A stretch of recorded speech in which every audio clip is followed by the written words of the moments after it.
네, 임상학습치료사 2급 교육을 시작하겠습니다. 먼저 초급과정 제1강을 시작하겠습니다. 1강의 학습 내용은 학습치료 개관에 대해서 살펴보겠고요. 그리고 임상학습치료는 진단과 치료 계획의 개념이 중요합니다. 그래서 학습 목표는 임상학습치료의 개념과 학습치료의 적용 과정에 대해서 살펴보는 시간을 갖도록 하겠습니다. 네, 그럼 임상학습 치료는 무엇인가? 네, 임상학습 치료는 학습을 방해하는 요인을 교정하고 변화시키고 제거하는 역할을 합니다. 즉, 인지적인 영역에서 나타날 수 있는 그 무능력이나 기능장애, 예를 들어서 논리적인 사고가 약하거나 아니면은 추상적인 사고가 약하거나 분석적인 사고가 약하거나 주의나 기억과 같은 그 인지 영역이 약하거나 이때 나타날 수 있는 그 기능 장애를 개선하는 것이 치료의 대상이라고 볼 수가 있습니다.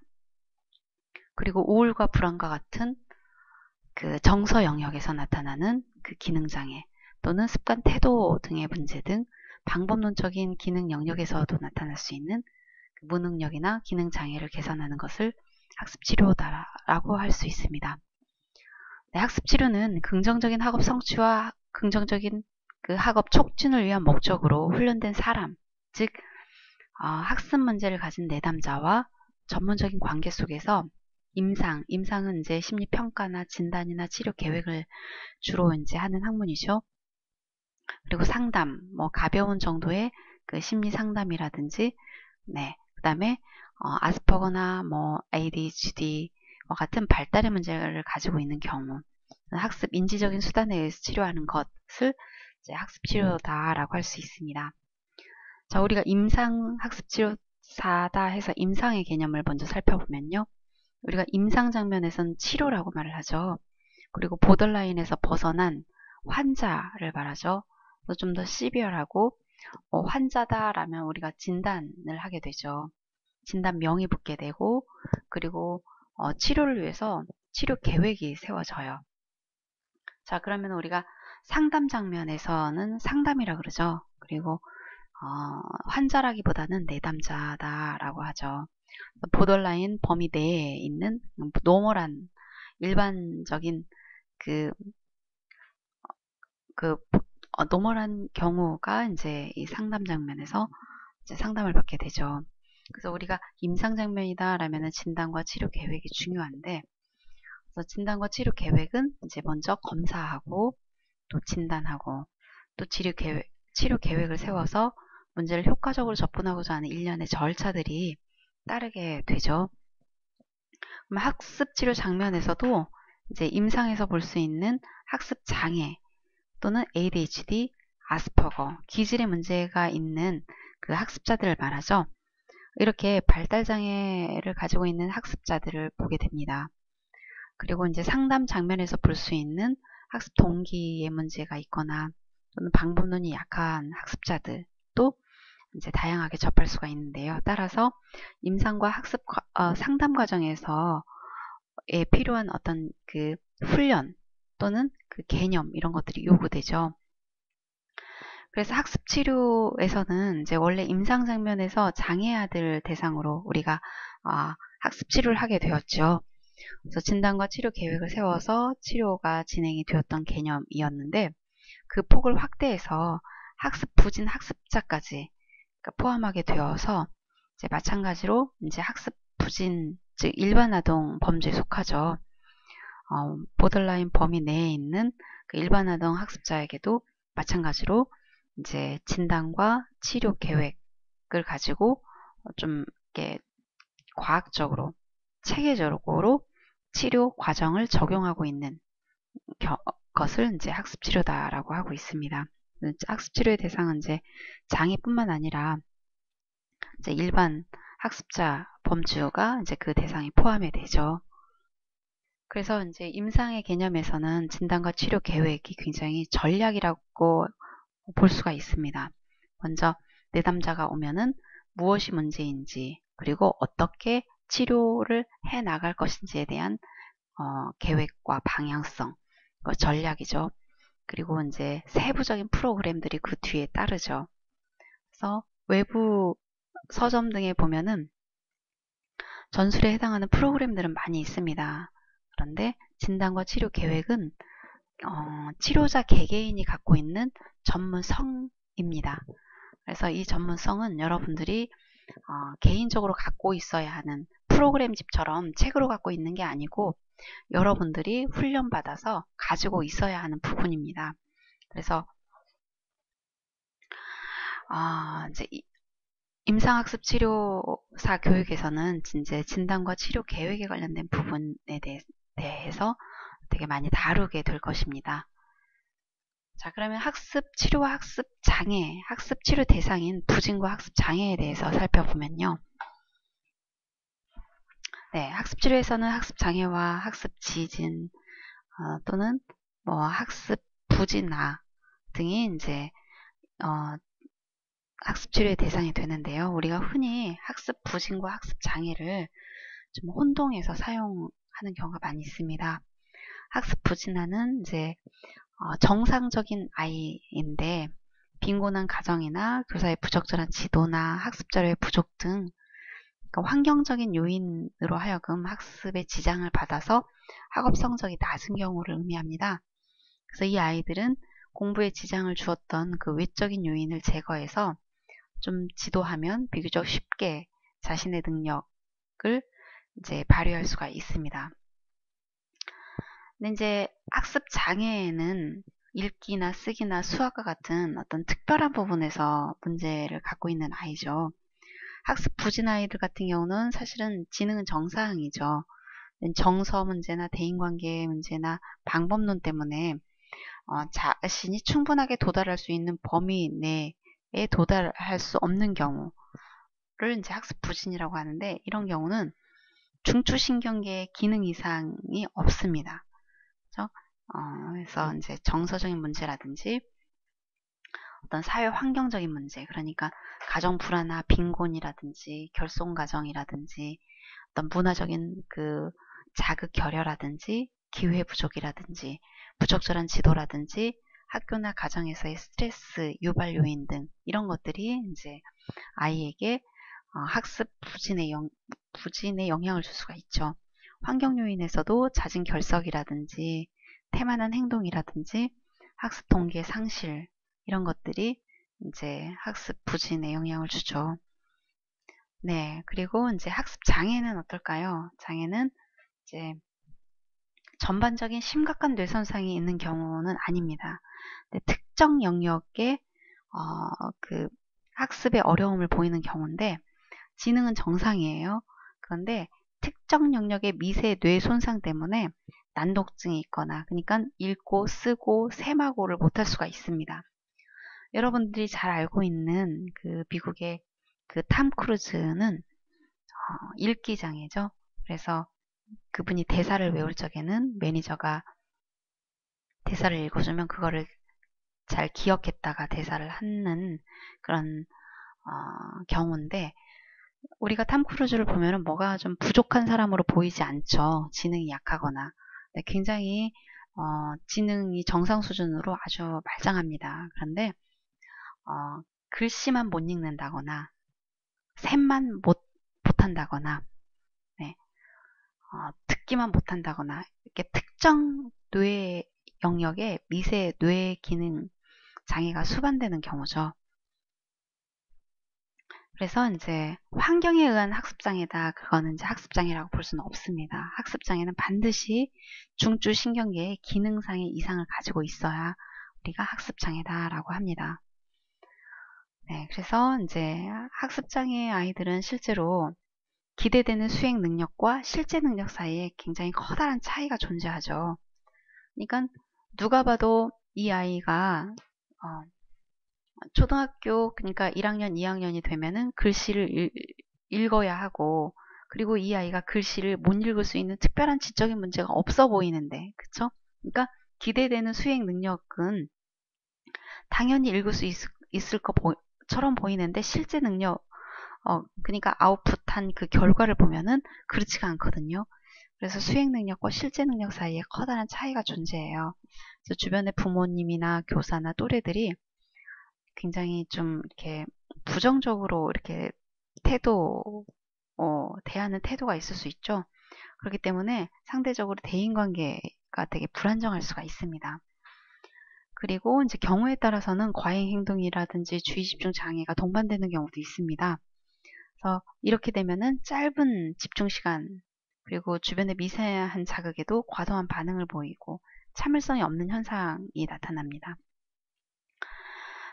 학습장애 아이들의 그 특성은 이제 구어라든지 문어에 대한 이해 및 사용이 적절하지 않기 때문에 지시를 제대로 알아듣지 못하고 정확하게 의사소통을 할 수 없는 경우가 있죠. 그래서 이제 기억과 사고 과정의 문제로 인해서 지시사항을 잊어버리거나 조리 있게 정리해서 발표하지 못하는 경우, 이런 것들이 이제 발생이 되죠. 그리고 우리가 여기에서는 언급하지 않았는데 학습 지진이 있죠. 학습 지진이다라는 것은 이제 슬로우 러너라고 해서 받아들이는 속도가 굉장히 느려요. 그래서 지능이 이제 71에서 80 사이, 즉 경계선에 있는 지적 능력을 가지고 있는 이제 학습자를 우리가 학습 지진이라고 해요. 그러니까 우리가 지능이 70 이하를 정신지체라고 그러죠. 그런데 정신지체는 아니고 71부터니까 그리고 이제 평균 범위에 속하지 않는 71에서 80 사이의 경우를 우리가 이제 학습 지진이라고 해요. 그래서 우리가 지능이 약하다라고 말하는 그 지능과 관계가 있어요. 그래서, 그래서 이런 경우는 이제 학습의 내용을 단계별로 나눠서 한 번에 한 가지 내용만 정확하게 이해할 때까지 반복해서 학습하는 그런 게 필요하죠. 네, 그래서 우리가 이제 학습 치료에서 부진과 장애를 알아보았는데요.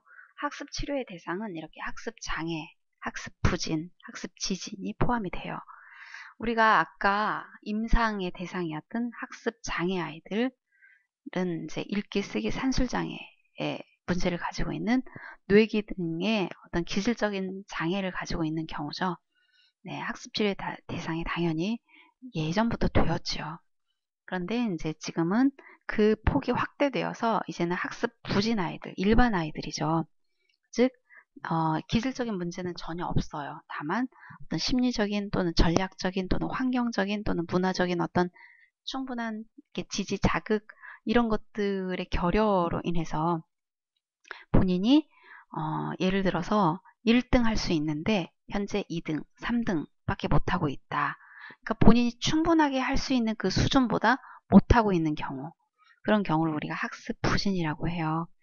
그래서 학습 부진의 대상도 학습 장애하고 똑같은 그 절차에 의해서 검사하고 진단하고 그 다음에 치료 계획을 세워서 프로그램을 진행하고, 그리고 프로그램 전과 프로그램 중에 가지고 있는 그 방해 요인의 문제들이 지금 현재 잘 개선되고 있는지를 평가하는 이런 일련의 과정을 역시 학습 부진 아동에게도 동일하게 적용을 하는 것을 학습 치료라고 합니다. 그래서 이제 학습 만족감이 빈약한 아동, 그러니까 학습 장애나 학습 부진 아동, 지진 아동을 말하겠죠. 그런 아동에게 학습 문제의 원인을 진단을 하고, 그리고 특히 이제 학습 부진과 같은 일반 아동의 경우는 이제 개별적인 학습 특성까지 고려를 하죠. 예전에는 이제 교사의 그 인지처리 특성에 따라서 교사가 지도하는 그 방식에 모든 아이들이 다 따라갔죠. 그런데 최근에는 이제 학습자마다 그 인지처리하는 특성이라든지 이런 개별 특성이 존재하고, 그 존재하는 특성을 고려해서 학습 환경을 제공한다면 더 효율적인 학습을 이끌어낼 수 있다라는 그런 연구들이 많이 나오고 있습니다. 그죠? 그러니까 이전에는 주로 방법론적인 부분에서는 굉장히 연구들이 많았습니다. 그러니까 기억 전략이라든지 노트 필기 전략이라든지 노트 전략이라든지 이런 방법론에 관련된 전략들은 굉장히 많은 연구들이 이루어졌는데, 개별적인 아이들의 그 특성을 고려해서 그 환경을 제공하면서 그것으로 인해서 학습의 효율성을 이끌어낼 수 있다라는 것에 대한 연구들이 굉장히 부족했습니다. 근데 최근에는 이제 이러한 연구들이 점점 늘어나고 있는 추세죠. 네, 그래서 우리가 이렇게 진단과 그 치료 계획에 의해서 만들어진 프로그램을 적용해서 학습 문제 개선하고 치료, 나아가서는 이제 아이가 학습을 주도적으로 할 수 있도록 하는 것, 이것을 이제 우리가 학습 치료라고 합니다. 그래서 학습 치료의 과정은 먼저 이제 심리 평가가 중요하죠. 아이의 문제가 어디에 걸려 있는지를 알아야 돼요. 그래서 면담과 관찰에 의해서, 예를 들어서 어머니가 아이를 데리고 우리 아이 주의력이 문제여가지고 공부를 좀 못하고 있어서 주의력을 좀 도와주세요 하고 올 수 있어요. 그럼 우리가 먼저 이제 주의력의 문제에 대해서 이제 검사를 하게 되죠. 이제 어머니께서는 주의력의 문제가 있다는 거 다 아는데 그거 꼭 해야 되나요? 라고 생각할 수도 있습니다. 그런데 우리가 주의력의 그 문제가 어떤 메커니즘에 의해서 발생이 되는지를 알아야 할 필요가 있죠. 그래야 우리가 더 빨리 효과적으로 문제를 개선할 수가 있습니다. 예를 들어서 부모님께서 주의력에 문제가 있는데 특히 어떤 때 주의를 못 썼는지요? 하고 물어보면 학습을 할 때 특히 주의를 못 썼습니다. 그렇다면은 일반적인 모든 면에서 주의력을 못 쏟는 ADHD와 같은 기질적인 문제가 있는 그런 아이는 아니라는 거죠. 그래서 학습에 어떤 그 심리적인 어떤 벽이 있는지, 또는 방법론이 약해서 그런 건지, 또는 아직 뭐 학습에 대한 충분한 어떤 그 경험이 부족한지, 또는 환경에 문제가 있는지, 이런 것들을 고려해 보아야 할 필요가 있겠죠. 또는 선생님들이 이제 아이들을 주의력에 문제가 있다고 해서 아이를 이렇게 검사를 하고 있는 동안에 관찰을 해보니까 2시간 반에서 3시간 동안 검사를 하는 동안에 아이가 굉장히 차분하게 검사에 임하고 있다라면은 역시 ADHD와 같은 기질의 문제가 있는 주의력의 문제는 시사하지 않는다고 볼 수가 있죠. 네, 그래서 우리가 이제 같은 주의력의 문제가 있다라고 해도 이 아이의 문제가 어떤 기질의 문제인지, 즉 뇌의 전두엽 쪽에서 주의를 담당하는 그 영역이 선천적으로 태어날 때부터 또는 태어나서 어떤 손상으로 인해서 주의를 못 쏟고 있는 ADHD와 같은 그런 기질적인 문제를 가지고 있는 아이인지, 아니면은 만약에 그런 아이라면 치료의 접근이 이제 장기적인 훈련으로 들어가야 되겠죠. 그래서 짧은 시간에 빨리 개선하고 치료하는 것이 어려울 수 있습니다. 그리고 이제 주의력의 문제가 심리적인 문제일 수도 있죠. 예를 들어서 우리 항상 심리적인 것들은 인지와 생리에 영향을 미칩니다. 예를 들어서 너무나 불안하다 그러면 어때요? 시험 불안 상황에서를 살펴본다면은 시험을 보는데 굉장히 불안하다 그러면은 어제까지 굉장히 잘 알았던 것들이 기억이 안 날 수가 있어요. 그죠? 인지에 영향을 미치고 있죠. 그리고 아무리 문항을 10번 읽어봐도 그 문항을 충분하게 파악하기가 어려워요. 집중이 잘 안 돼서 집중해서 읽는 것이 어려운 거죠.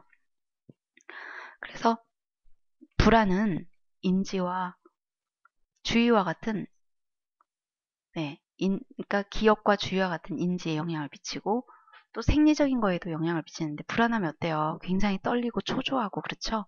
네, 그래서 생리에도 영향을 미칩니다. 우리 가끔씩 호랑이 굴에 들어가도 정신만 반짝 차리면은 살 수 있다 그러죠. 근데 우리 호랑이 굴에 들어가면 어때요? 심리적으로 너무나 불안한 나머지 인지가 발휘가 되지가 않아요. 그러니까 평균 100을 갖고 있는 사람이라고 해도 네, 불안이 너무 심하면은 인지가 70 정도밖에 기능을 못해요. 우리 70이면 어때요? 정신지체죠. 정신지체 수준으로 우리가 그 호랑이 굴속에서 빠져나가기는 쉽지 않죠. 네, 그래서 항상 심리적인 것은 인지와 생리에 영향을 미칩니다. 그래서 이 아이의 그 주의를 못 쏟는 집중하지 못하는 원인이 혹시 불안 때문인지 또는 우울 때문인지 어떤 심리적인 것인지 심리적인 거라면 심리치료하면 되는 거죠. 주의력 훈련 프로그램을 해주는 것이 적절하지 못하죠. 또는 주의력의 문제가 환경일 수도 있습니다. 환경이라면 아이가 굳이 치료사 앞에서 어떤 주의력과 심리치료나 뭐 이런 것들을 받을 필요가 없어요. 그래서 환경을 개선해 주거나 제거해 주면 되는 거죠. 그리고 그 환경 개선과 제거는 주로 부모님이 할 수 있기 때문에 부모 교육을 통해서 이루어지면 되겠죠. 네, 그리고 이제 주의력의 문제가 또 때로는 아이가 주의력을 체계적으로 훈련받아야 하는 시기들이 있는 거죠. 그 시기에 부모들이 너무 바빴다거나 그래서 어떤 문화적인 자극, 어떤 기회가 충분하게 주어지지 않아서 그럴 수도 있어요. 예를 들어서 어떤 책을 읽는데 그 책을 부모님과 함께 굉장히 깊은 수준으로 100번 경험한 아이하고 10번 경험한 아이하고는 틀리겠죠. 100번 경험한 아이는 그 경험들이 다 어디에 저장이 돼요? 뇌 기억체계에 저장이 되죠. 그래서 책을 보면은 그만큼의 그 주의를 두었던 그 깊이 정도가 툭 튀어나와서 그만큼 바로 그 주의를 쏟을 수 있을 가능성이 더 높아져요. 그런데 주의를 쏟는 경험이 별로 없다면 바로 튀어나와서 그만큼의 깊이로 주의를 쏟기가 어려울 수가 있죠. 또는 잘못된 그 잘못 학습된 그 경험들이 있죠. 이런 것들은 또 소거해야 할 필요가 있고요. 또는 주의력의 문제가 어떤 방법론 때문에 그럴 수도 있어요. 아이가 굉장히 동기라든지 어떤 모든 것들이 다 갖춰져 있는데 환경, 정서 다 갖춰져 있는데도 불구하고 책을 뒤적뒤적 해도 도대체 방법을 알 수가 없다. 그러면은 네, 주의력을 쏟기가 어려울 수 있죠. 이런 경우는 주의력이 약하다고 하더라도 실제로 방법론만 가르쳐주면 해결되는 부분이죠. 그래서 우리가 주의력이 문제 있다 해도 바로 잡아놓고 주의력 훈련 프로그램을 해준다면 효과가 전혀 없겠죠. 그래서 그 주의력의 메커니즘을 이해하는 것이 가장 중요합니다. 원인이 어디서부터 출발되어 있는지. 네, 그리고 이제 이렇게 평가를 했다면 이제 진단을 해야 되겠죠. 그리고 치료 계획을 세워야 되겠죠. 그리고 회기별 프로그램을 설계하고 프로그램을 적용을 하겠죠. 그리고 지금 만약에 예를 들어서 주의력의 문제가 있어서 왔다 그러면은 주의력이 지금 많이 개선되고 있는지 사전과 그다음에 프로그램 중간중간 검사를 하게 되죠. 그래서 지금 현재 개선이 되고 있는지 지금 치료가 되고 있는지를 평가하는 게 필요하죠. 만약에 개선이 되고 있지 않다면 어떻게 해야 됩니까? 네, 바로 다시 거슬러 올라가야 되죠. 진단, 치료 계획, 그 다음에 회기별 프로그램 설계 이런 것들 수정할 부분, 다시 세워야 할 부분, 네, 그래서 이제 프로그램이 재적용되어야 되겠죠. 네, 학습을 방해하는 요인들은 많이 있어요. 우리 인지 부분에서도 주관리 기능, 하유관리 기능이라고 하죠. 주관리 기능은 고등사고력을 말해요. 예를 들어서 우리 오케스트라 연주를 한다 그러면은 지휘자를 말하죠. 그래서 전체를 관리하는 거예요. 그래서 고등사고 중에서는 우리 뭐가 있어요? 논리적인 사고가 있고 논리적인 사고가 안 된다면 어떻게 될까요? 그러니까 계열적으로 정보를 처리하는 것이 약할 수가 있죠. 또 추상적인 사고가 약하다 그러면 어떨까요? 원리나 개념을 이해하는 것이 굉장히 약할 수 있어서 조금만 어렵다 싶으면은 생각하는 거를 싫어할 수 있어요. 그렇죠? 또는 유추 능력이 약하다 그러면은 눈에 보이지 않는 그 이면에 있는 것을 추론하는 문제들이 어려울 수가 있죠. 그래서 국어 같은 것이 어려울 수가 있어요. 그래서 다양한 그 사고를 하는 그 사고력의 영역에서 아이가 지금 현재 어느 정도인지, 수준이 어느 정도인지, 예를 들어서 검사를 하게 되면은, 그러니까 뭐 정신지체 수준인지, 또는 경계선 수준인지, 또는 중간 정도의, 평균 정도의 수준인지, 중상 수준인지, 우수한 수준인지, 그거에 따라서 영향을 분명히 받겠죠. 그다음에 이제 하위 관리 기능은 이제 고등사고 자체는 아니지만 고등사고를 하려면 필요해요. 주의, 기억, 언어 개념, 공간 지각 이런 것들은 사고력 자체는 아니죠. 그렇지만 사고력을 하는 데 있어서 필요한 것들이죠. 네. 이런 부분에서의 어떤 그 학습의 방해 요인들이 있는지 보는 거예요. 그래서 뭐 평균 이상 된다 그러면은 방해 요인이 되지 않겠죠. 그렇지만은 이제 하위 또는 이제 경계선 또는 정신지체에 속하는 수준만큼 약하다 그렇다면 분명히 이 부분에 의해서 학습에 방해를 받고 있겠죠. 네, 그래서 이런 인지적인 부분을 평가를 해야 됩니다. 그리고 심리 성격 영역에서도 학습을 방해하는 요인들이 있죠. 예를 들어서 학습 동기가 없다. 역시 가끔씩 어머니들이 요즘은 아이 한두 명밖에 안 나기 때문에 부모님들이 아이 한 명 데리고 와서 이 아이한테는 모든 것이 부족함 없이 다 제공이 되고 있는데 도대체 뭐가 부족하다고 공부를 안 하는지 모르겠다, 답답하다 이런 말씀을 하시는 경우가 있습니다. 그러니까 부모님은 이제 뭐 팔남매, 뭐 막내로 여자로 태어나서 예전에는 뭐 여자는 교육을 안 시키고, 네, 그래서 맨날 일만 하고, 그래서 자기는 너무나 공부가 하고 싶어가지고 이제 야간으로 학교를 다니고 낮에는 일하고, 그래서 지금의 어떤 사회적 위치를 차지하고 있는데 이 아이는 뭐가 부족해서 너무 답답하다 그런 말씀을 하세요. 그런데 그런 부모님들은 어때요? 그러니까 그 환경이 열악했음에도 불구하고 동기가 있으면 그 환경을 극복하는 거죠. 네, 그래서 동기는 매우 중요해요. 그리고 자신감이 없는 아이들, 자신감이 없는 아이들은 공부를 맨날 꼴찌만 했다. 그런 아이들은 나 원래 공부 못하는 사람이야 라는 게 있으면은 공부를 다시 시작할 생각을 잘 안 하죠. 또는 뭐 사회적 관계나 부모 관계와 같이 관계적인 부분에서 학교 폭력이 있다거나 또 왕따를 당한다거나 또는 너무나 친했던 친구들끼리 지금 안 좋은 관계가 되었거나 뭐 부모님하고 사이가 매우 안 좋아졌거나 이런 것들이 굉장히 심리적으로 이렇게 영향을 주죠. 그러니까 왕따를 당한다 그러면 어때요? 너무나 우울하죠.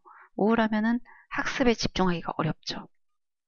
또는 학교 폭력을 당하고 있거나 그럼 너무나 불안해요. 불안하면은 네, 글씨는 읽지만은 실제로 그것이 깊이 있게 뇌에 처리되는 것이 어려울 수가 있어요. 이런 것들 때문에 이제 방해 요인이 되는 거죠. 또는 이제 성격적인 부분에서 인내심, 차분함이 없는 경우 있죠. 그죠? 또는 뭐 강박증이라든지 환경 조절력이 약한 경우. 이런 경우도 이제 학습에 불평 영향을 받죠. 강박증에 있는 경우는 어때요? 굉장히 너무나 섬세하죠. 그러니까 큰 틀을 보고 하기보다는 아주 섬세한 부분에 너무나 심하게 걱정하고, 그래서 미국 같은 경우는 굉장히 재미있는 프로그램이 진행이 돼요.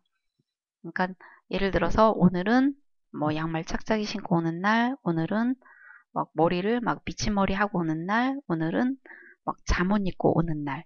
그러니까 그래도 괜찮다. 그쵸? 왜냐하면 너무나 강박증이 있으면은 우리가 생활하는 데 있어서 삶의 질이 매우 떨어지죠. 그런 부분을 이제 제거하기 위해서 학교에서 이런 프로그램들이 진행이 됩니다. 그 다음에 이제 환경적인 부분에서도 이제 학습의 방해 요인들이 있죠. 부모 환경, 부모님이 뭐 이혼을 한다거나 또는 부모님의 어떤 그 재정 상태라든지 교육 상태라든지 어떤 지적 능력이라든지 그다음에 부모님의 어떤 철학이라든지 또는 부모님의 어떤 대화나 어떤 특정 성격 이런 것들이 다 역기능적 일정에는 방해 요인이 되죠. 그 다음에 이제 학교 환경, 교사 환경, 공부방 환경들은 굉장히 다양할 수 있는데, 네, 이런 것들도 다 이제 학습의 방해 요인이 될 수 있습니다.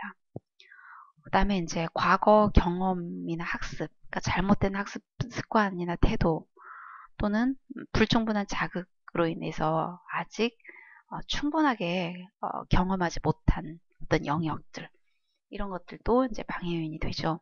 또는 아직 핵심 찾기를 모른다거나 이런 방법론적인 영역도 이제 분명히 방해 요인이 됩니다.